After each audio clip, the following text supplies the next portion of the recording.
Okay, here's a short video about reversing around a corner. I'm not going to emphasize the importance of all-round observations for this little video. This is chiefly about reference points using the point of view spectacles that I'm wearing at the moment. And I want you to see what the driver is expecting to see in their left-hand door mirror when we're using that as a main point of reference, a means of reference to keep the distance between the left-hand curb and the side of our car the same as we go around the corner. All corners have got a different radius, so we'll be using a different amount of steering. You can see the corner in front of us, the side road on the left hand side, so I'm going to now drive past the end of that road, stopping about a car's length beyond it, and then you'll see what I'm seeing in chiefly the left hand door mirror, but of course mainly when you're travelling backwards you need to be looking through the rear windscreen. Checking all around, nobody's about, so I don't need a signal.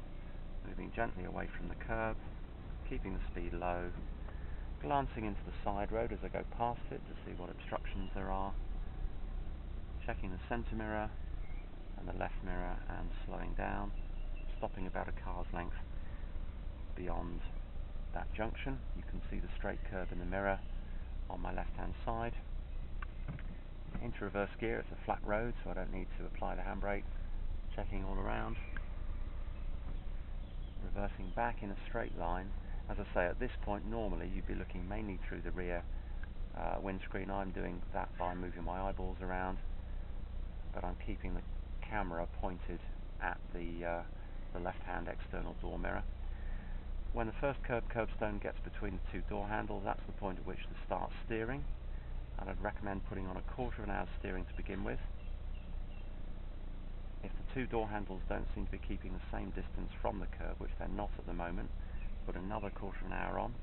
You can see the far door handle, the one that's closest to the top of the mirror, is now curving in a bit more, but it's still not quite enough, so I'm going to give it another quarter of an hour's turn. And the distance between the door handle at the bottom of the mirror and the curb is now about the minimum I'd want it to get. Keeping the car moving nice and slowly. You can see how the rear of the car is going to curve in and stay fully on its side of the road.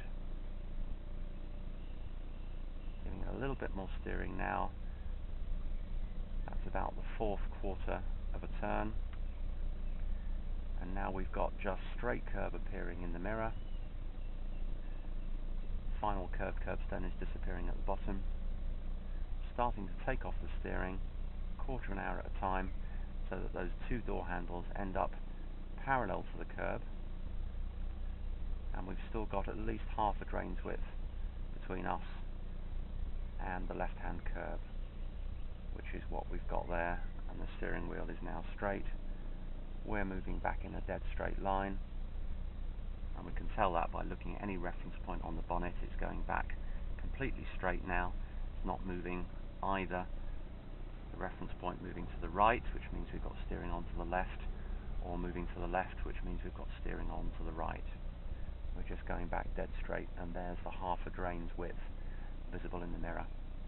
And we've gone back about 2 car lengths, so that anybody who's using the junction coming up behind us has got time to deal with us as a static hazard, and then move into a correct position for turning either to the left or the right when they get to the junction line. So that's the basics of what to expect to see in